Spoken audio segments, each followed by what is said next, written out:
Singapore डूब चुका है। सिंगापुर भूख प्यास से मर जाएगा। सिंगापुर को कोई नहीं बचा सकता। 61 साल पहले हेडलाइंस हर तरफ दौड़ रही थी। दरअसल 9 अगस्त 1965 को मलेशिया ने सिंगापुर को बाहर निकाल दिया था। सिंगापुर अचानक आजाद मुल्क बन चुका था, लेकिन सिंगापुर के लोगों को खुश होने की बजाय सदमे में थे। दोपहर में नए देश का प्रधानमंत्री टीवी पर आया और सबके सामने रोने लगा। टूटती आवाज में उसने कहा कि मेरे लिए भयानक दुख और पीड़ा का समय है। सिंगापुर एरिया में दिल्ली से भी छोटा है। वहाँ कोई नेचुरल रिसोर्सेज नहीं है। 1965 में उसके पास पीने का पानी तक नहीं था। उसको मलेशिया से पानी मिलता था और मलेशिया सप्लाई बंद करने की धमकी दे रहा था। सिंगापुर की 20 लाख की आबादी के पास पर्याप्त खाना नहीं था। आधे से ज्यादा लोग पढ़ना लिखना नहीं जानते थे। अधिकांश जनता गंदगी और गरीबी में जी रही थी। सिंगापुर के पास अपनी सेना भी नहीं थी और उसके पड़ोसी उसको कब्जा करने के लिए तैयार बैठे थे। हताश में सिंगापुर ने भारत और इजिप्ट से मदद मांगी। किसी ने साथ नहीं दिया। सबको लगा कि सिंगापुर फेल हो जाएगा, किसी के आगे घुटने टेक देगा, लेकिन सिंगापुर ने सबके अरमानों पर पानी फेर दिया।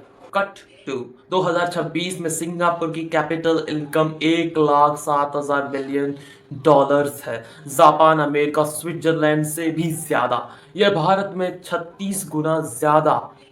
इसके अलावा सिंगापुर के सोवरन वेल्थ फंड में 1 ट्रिलियन से ऊपर पैसा है। यह भारत के विदेशी मुद्रा भंडार से भी बहुत ज्यादा है। लिविंग स्टैंडर्ड्स में सिंगापुर कई पश्चिमी देशों से आगे है। सिंगापुर का पासपोर्ट दुनिया का सबसे पावरफुल पासपोर्ट माना जाता है। यानी का दूसरा नाम बन चुका है। लेकिन यह चमत्कार हुआ कैसे? जो देश डूबने वाला था वो आसमान तक कैसे पहुंचा? मछली बेचने वाला देश इतना अमीर कैसे बन गया? सिंगापुर की मदद किसने की थी और सिंगापुर की कहानी हमें सिखाती क्या है? चलिए शुरू करते हैं। यह सिंगापुर का नक्शा है। सिंगापुर कई आइलैंड्स में मिलकर बना हुआ है। उसका कोई भी लैंड बॉर्डर किसी दूसरे देश से नहीं लगता। नक्शे में आपको सिंगापुर के दो पड़ोसी दिख रहे होंगे, नॉर्थ में मलेशिया और साउथ में इंडोनेशिया। इन देशों को स्टैंडर्ड्स अलग मानते हैं। सिंगापुर और मलेशिया के बीच जोहर स्ट्रेट है, जबकि इंडोनेशिया का कनेक्शन सिंगापुर स्टेट से है। सिंगापुर का मलक्का स्टेट के दक्षिणी मुहाने पर बसा है। Malacca state Bharat, middle east और यूरोप को ईस्ट एशिया से जोड़ता है। दुनिया भर में समंदर से जितना ट्रेड होता है उसका 20% इस स्ट्रेट से गुजरता है। चीन को 2/3 व्यापार इसी रास्ते से करना पड़ता है। 75% तेल मलक्का स्ट्रेट होकर आता है। अगर यह स्ट्रेट ठप हो जाए तो हॉर्मोज क्राइसिस से भी बड़ी तबाही आ सकती है। इस लिहाज से सिंगापुर की लोकेशन बेहद अहम हो जाती है। सिंगापुर एक सिटी स्टेट है। एक ही शहर में इर्द गिर्द पूरी देश बसा हुआ है। दुनिया में सिर्फ 3 सिटी स्टेट्स हैं, सिंगापुर, मोनाको और वेटिकन सिटी। सिंगापुर का एरिया है 735 वर्ग किलोमीटर। यह दिल्ली के एरिया से भी आधा है और बड़े कॉन्ट्रैक्ट से अगर देखा जाए तो भारत के पास जितनी ज़मीन है उसमें तकरीबन 4500 सिंगापुर बसाए जा सकते हैं। सिंगापुर की पॉपुलेशन लगभग 60 लाख है। सबसे ज़्यादा 31% बौद्ध लोग हैं और 20% लोग अन्य किसी धर्म के माने जाते हैं। 15% आबादी मुस्लिम है। 9% जनता पाउंड्स को मानती है और 5% हिंदू। सिंगापुर की करेंसी नाम है सिंगापुर डॉलर। अभी एक सिंगापुर डॉलर का रेट है 74 रुपया भारत के हिसाब से। सिंगापुर की जीडीपी 659 बिलियन डॉलर्स है। भारत की आबादी सिंगापुर से 250 गुना ज्यादा है, मगर जीडीपी सिर्फ 7 गुना ज्यादा है। इससे आप सिंगापुर की अमीरी का अंदाजा बखूबी लगा सकते हैं। सिंगापुर सिंगापुर में पार्लियामेंट्री रिपब्लिक वाला सिस्टम चलता है। यह काफी हद तक भारत जैसा है। सिंगापुर में हेड ऑफ स्टेट राष्ट्रपति है। अभी से ये कुर्सी थॉरमन छड़मुख रत्नम के पास है। वह श्रीलंकन मूल के तमिल हैं। उनका कार्यकाल 6 वर्ष का है। राष्ट्रपति को जनता के डायरेक्टर बोर्ड से चुना जाता है, लेकिन वे सरकार के रोजाना के काम में दखल नहीं देते। इस मामले में उनके पास शक्तियां सीमित हैं। सरकार चलाने की जिम्मेदारी होती है प्रधानमंत्री की। उन्हें संसद के जरिए चुना जाता है। सिंगापुर में एक सदन वाली संसद है। इसमें 97 मेंबर्स जनता के डायरेक्ट वोट से चुनकर आते हैं। कुछ विपक्षी नेताओं को अलग से एंट्री दी जाती है, भले ही वह इलेक्शंस में हार गए हों। इसके अलावा बिजनेस, एकेडमिक, स्पोर्ट्स और दूसरे फील्ड में एक्सपर्ट्स को भी नॉमिनेट किया जाता है। संसद के सदस्यों का चुनाव हर 5 साल में होता है। जिस भी पार्टी का या गठबंधन के पास संसद में बहुमत होता है, वह सरकार बनाती है और उसका नेता देश का प्रधानमंत्री बनता है। यह कुर्सी अभी लॉरेंस बोंग के पास है। उनका target people's action party PAP से है। सिंगापुर में मल्टी पार्टी डेमोक्रेसी है, लेकिन 1965 से अब तक सिर्फ पीएपी ने सरकार बनाई है। ली न्यू टीएपी की फाउंडर्स में से एक थे। वो आज की कहानी के नायक भी हैं। लेकिन यूं 16 सितंबर 1923 को कैम्पोंग जावा रोड पे पैदा हुआ था। उनके पूर्वज चीन से आए थे। ली के पिता छोटी दुकान चलाते थे। बाद में उनके एक ऑयल कंपनी में क्लर्क की नौकरी मिल गई। उनकी माँ होम मेकर थी। उनका ज़्यादा समय घर के अंदर बीतता था, लेकिन ली के जीवन में सबसे ज़्यादा प्रभाव उनकी माँ का ही था। जिस जिस दौर में ली वान बड़े हो रहे थे, सिंगापुर में ब्रिटेन का शासन था। हर चीज ब्रिटेन के कंट्रोल में थी। ब्रिटेन ने अपने लिए अलग से सिस्टम बना रखा था। एक तरफ लोकल लोग गरीबी और भुखमरी से मर रहे थे, दूसरी तरफ ब्रिटेन आलीशान घरों में रहते थे। उनके लिए नियम अलग थे। वे खुद को सुपीरियर रेस मानते थे। उनके बच्चे एल्ट इंग्लिश स्कूल्स में पढ़ते थे और इस सिस्टम में सिंगापुर के आम लोगों के लिए बहुत कम जगह थी। हालांकि इंग्लिश स्कूलों के दरवाजे सबके लिए खुले थे, लेकिन हर किसी के लिए इसे अफोर्ड करना मुश्किल था। इस मामले में खुशकिस्मत थे। उनके माता पिता उन्हें इंग्लिश स्कूल में पढ़ने भेजा। वो पढ़ाई में काफ़ी अच्छे थे। उनको स्कॉलरशिप भी मिली थी। इस तरह ब्रिटेन व्यवस्था में उनका पालन पोषण होने लगा। जब तक दूसरा वर्ल्ड वॉर शुरू हुआ, तब तक ली कायू कॉलेज पहुंच चुके थे। इसी बीच वर्ल्ड वॉर की आंच भी सिंगापुर पहुंच चुकी थी। दिसंबर 1941 में जापान ने अमेरिका के पर्ल हार्बर नेवल बेस पर बमबारी कर दी थी। फिर उसने ब्रिटेन की कॉलोनीज को निशाना बनाना शुरू किया। फरवरी 1942 में जापान ने सिंगापुर पर हमला कर दिया। ब्रिटेन ने बहुत जल्द सरेंडर कर दिया। फिर जापान ने सिंगापुर का नाम बदलकर सनांतो कर दिया था। इसका मतलब होता है light of the south. Japan ने सिंगापुर में भयंकर क्रूरता की। वो स्थानीय लोगों का नरसंहार करने लगा। बच्चियों और महिलाओं के साथ यौन हिंसा, कईयों को तो गुलाम बनाकर दूसरे देशों में भेजा गया। स्कूल, कॉलेज और प्रशासन में जापानी भाषा थोपी गई। विरोध की गुंजाइश को खत्म कर दिया गया था। समय मात्र पर टॉर्चर और हत्या बेहद आम बात हो गई थी। जापान के हमले की वजह से लीनियू की पढ़ाई छोड़नी पड़ी थी। उनके साथ एक और दिक्कत थी, चीनी मूल के थे। उनकी जान को हर वक्त खतरा रहता था। एक दिन जापानी सैनिक चीनी नौजवानों को इकट्ठा कर रहे थे। इसी दौरान लीन भी पकड़ लिए गए, लेकिन उन्होंने घर जाकर कपड़े लाने की परमिशन मांगी। चमत्कार यह हुआ कि गार्ड्स ने उन्हें परमिशन दे दी। इसी वजह से ली बच भी गए। बाकी लोगों को उसी रोज मार डाला गया। इस घटना का ली के मन पर गहरा असर पड़ा। उन्हें लगा कि जिंदगी और मौत के बीच में बहुत कम फासला है। एक डिसीजन आपकी पूरी दुनिया को बदल कर रख सकता है। ये याद उनके पूरे जीवन पर हावी रहा। बहरहाल 1943 में ली कायून्यू जापान के प्रोपेगेंडा डिपार्टमेंट में नौकरी मिल गई। इससे उनकी जिंदगी आसान हो गई थी। सरकारी मुलाजिम होने के नाते वह थोड़े सुरक्षित थे। फिर अगस्त 1945 में अमेरिका ने जापान पर 2 परमाणु बम गिराए। इसके बाद जापान ने सरेंडर कर दिया। तब वह सिंगापुर छोड़कर चला गया। जापान के जाने के बाद ब्रिटिश वापस लौट आए। उन्होंने सिंगापुर का कंट्रोल अपने हाथों में ले लिया, लेकिन अब उनका रुतबा घट चुका था। उनकी सुपीरियर रेस वाली इमेज धुंधली हो चुकी थी। दूसरी चीज, सेकेंड वर्ल्ड वॉर के बाद ब्रिटेन की इकोनॉमी भी चौपट हो चुकी थी। उसके लिए दूसरी देशों में डायरेक्ट रूल चलाना मुश्किल हो रहा था। इन सब के बीच सिंगापुर में भी आज़ादी की मांग उठने लगी थी। 1955 में कुछ कुछ मामलों में सिंगापुर को ऑटोनॉमी दी गई। तब ली कुआन यू ब्रिटेन पढ़कर वापस आ गए थे। उन्होंने कैम्ब्रिज यूनिवर्सिटी से लॉ की डिग्री ली थी। वापस आकर वह अपना लॉ फॉर्म चलाने लगे थे। 1954 में उन्होंने कुछ साथियों के साथ मिलकर पीपल्स एक्शन पार्टी यानी कि पीएपी बना ली। पीएपी सिंगापुर में सेल्फ रूल की डिमांड कर रही थी। उन्हें अलग अलग धड़े के लोगों के साथ मिलना पड़ रहा था। आखिरकार 1959 में उनको सेल्फ रूल का अधिकार दे दिया। सिर्फ डिफेंस और फॉरेन अफेयर्स पर ब्रिटेन का कंट्रोल था, बाकी मामले स्थानीय सरकार देखने वाली थी। उसी साल नई व्यवस्था में पहले चुनाव कराए गए। इसमें पीएपी को एक तरफा जीत हासिल हुई। 35 साल के ली नियू आधुनिक सिंगापुर के पहले प्रधानमंत्री बन गए। फिर 1963 में सिंगापुर ने मलेशिया में विलय करने का फैसला किया। ब्रिटेन भी जल्द से जल्द निकलने का फिराक में था। उसने इस मंजर पर समर्थन किया।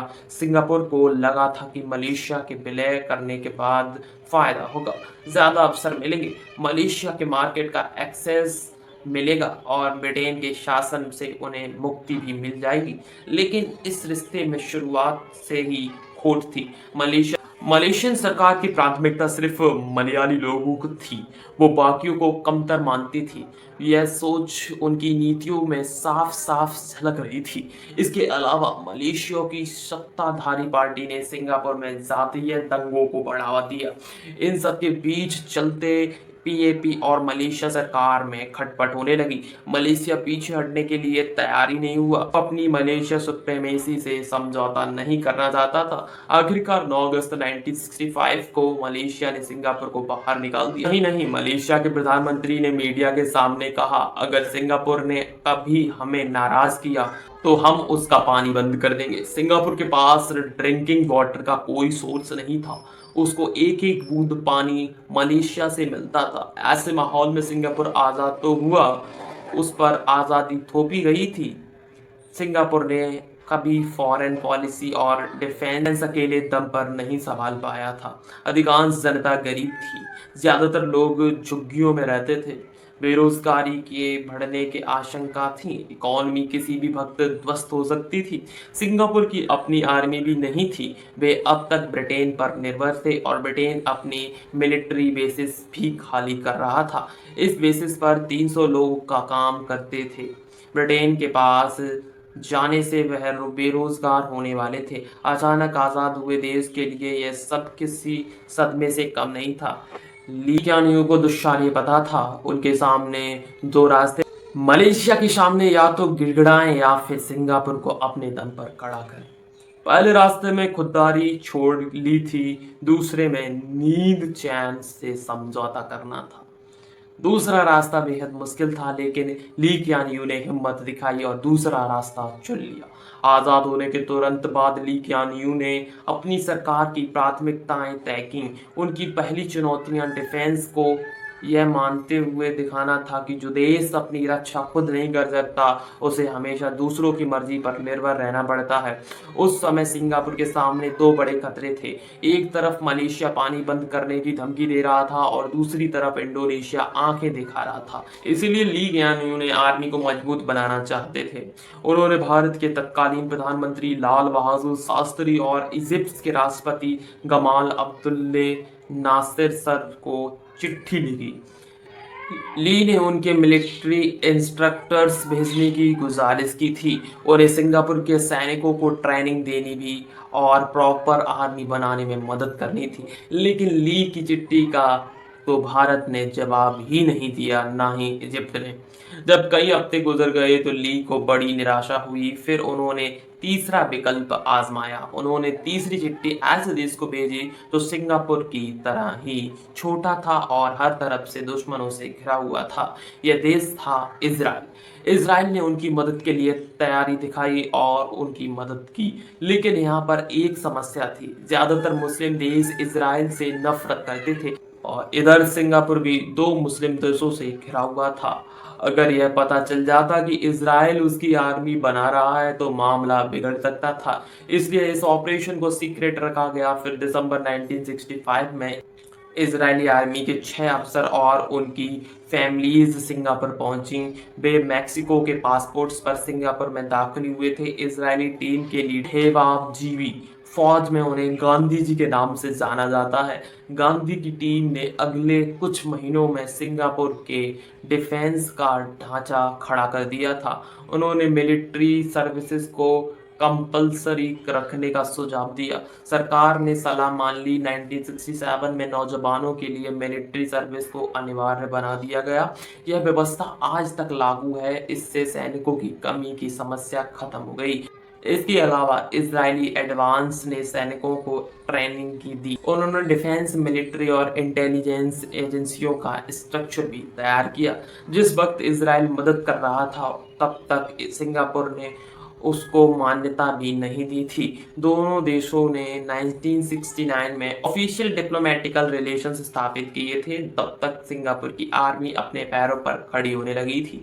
इजराइल वाला सीक्रेट है 35 वर्षों तक बरकरार। फिर 2000 में लीक नियो ने अपना मेमोरियल लिखा।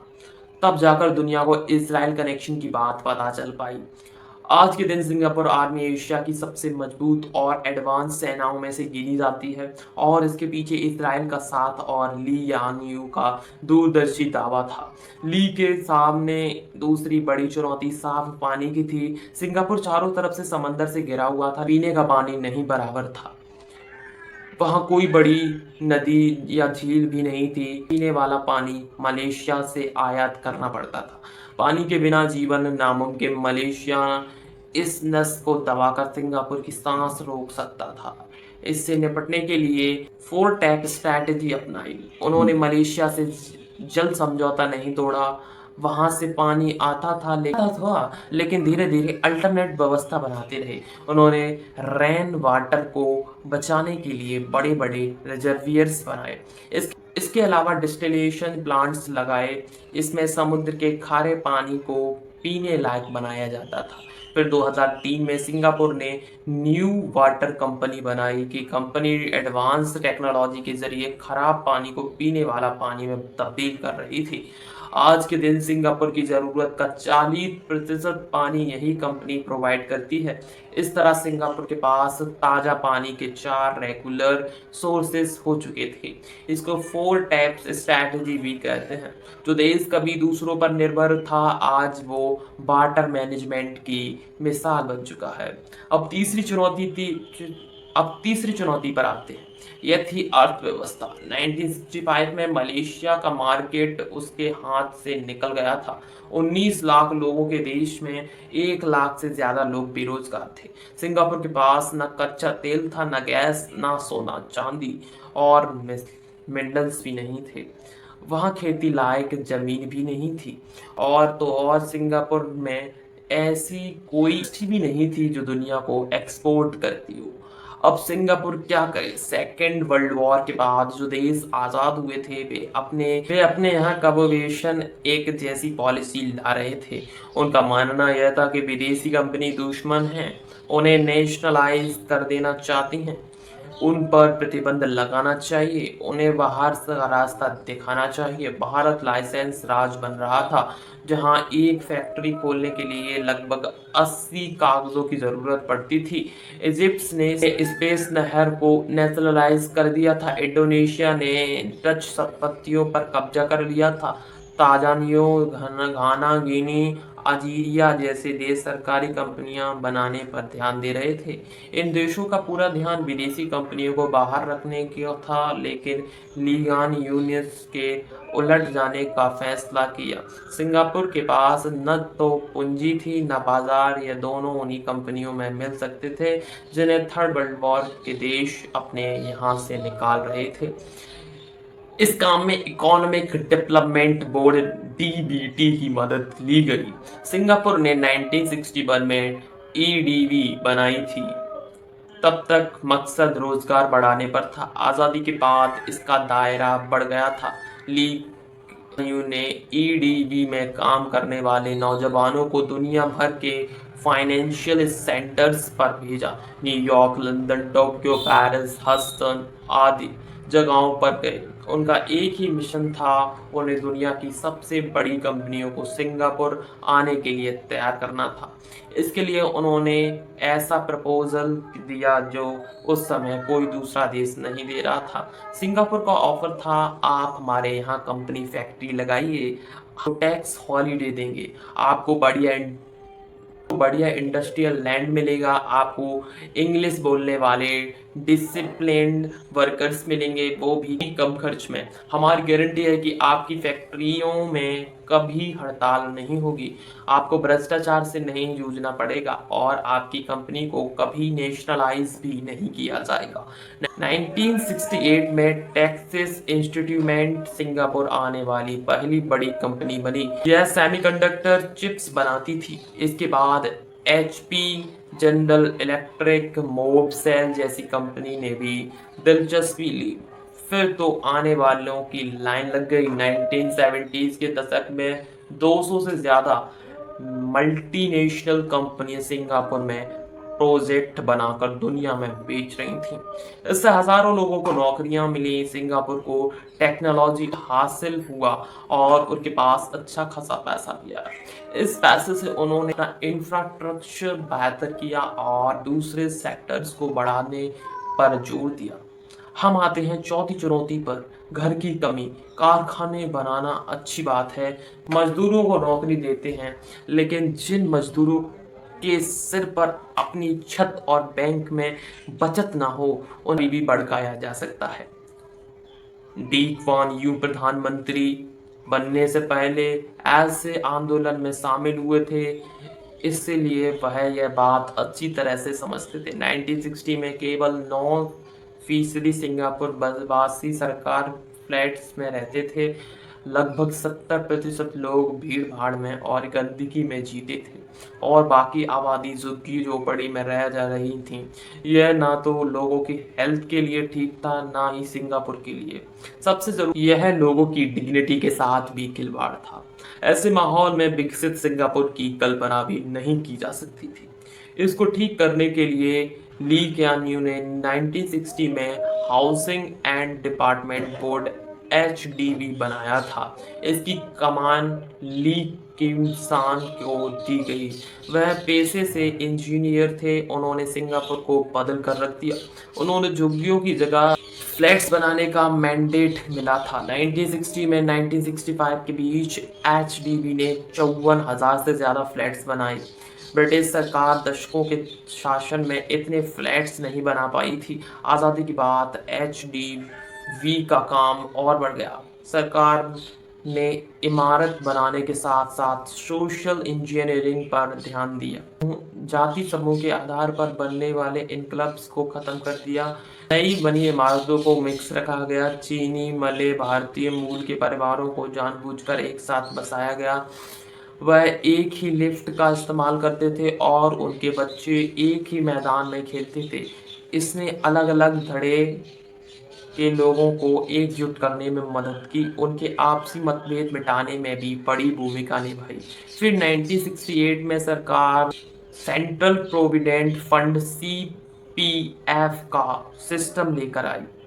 यह एक कंपल्सरी सेविंग स्कीम थी। इसमें वर्कर्स की सैलरी का एक हिस्सा जमा होता था, कुछ पैसा कंपनी भी देती थी। सिंगापुर के लोग सीएपीएफ के में अब होने वाली बचत से फ्लैट्स खरीद सकते थे। इस डिसीजन ने उन्हें रातों रात किराएदार से मकान मालिक बना दिया था। लोगों को लगने लगा था कि इस देश में उनकी भी हिस्सेदारी है। आज 80% लोग एसटीवी फ्लैट्स में रहते हैं। उसमें 90% लोग अपने घरों के मालिक हैं। सिंगापुर के सामने जो पांचवी चुनौती थी वो थी भाषा की। आज़ादी के समय सिंगापुर में 4 भाषाएं वर्चस्व थीं, मलया, मैंड्रन, तमिल और इंग्लिश। चारों भाषाओं में सरकार चलाना कॉम्प्लेक्स था। खटचिलान ने भी लेकिन एक को चुना जाता है, दूसरी भाषा माले नाराज हो सकते हैं। इससे बचने के लिए कॉमन लैंग्वेज की जरूरत थी। काफी सोच विचार के बाद इंग्लिश को कॉमन वर्किंग लैंग्वेज बनाया गया। सरकार का कामकाज इंग्लिश में होता था। स्कूलों में इंग्लिश को प्राथमिकता दी गई, लेकिन बच्चे साथ में अपनी मातृभाषा भी पढ़ सकते थे। शुरुआत में इसका भारी विरोध हुआ। आरोप लगा कि सरकार पश्चिम सभ्यता के सामने सरेंडर कर रही है, लेकिन बाद में चीज नॉर्मल हो गई। इंग्लिश मीडियम में पढ़ने वाले बच्चे इंटरनेशनल वर्कर्स कोर्स भी शामिल होने लगे, तैयार हो गए थे। वे दुनिया में किसी भी जगह किसी भी माहौल में काम कर सकते थे। छठी चुनौती भ्रष्टाचार की। कॉलोनियल रूल से आज़ाद हुए देशों में भ्रष्टाचार की समस्या कॉमन रही है। सिंगापुर में शुरुआत से ही इसका ध्यान रखा गया। वहाँ ब्रिटिश रूल के दौरान करप्ट प्रैक्टिसेस इन्वेस्टिगेशन ब्यूरो बनाया गया, CVIEB। इसे भ्रष्ट लोगों पर कार्रवाई करने के लिए इरादे से बनाया गया था। आज़ादी के बाद सरकार ने इसकी शक्तियां कई गुना बढ़ा दी। नए कानून बनाकर इससे मजबूत बनाया गया। सीबीआई भी सीधी प्रधानमंत्री को रिपोर्ट करती थी, लेकिन यह चाहे तो प्रधानमंत्री के खिलाफ भी जांच बिठा सकती थी।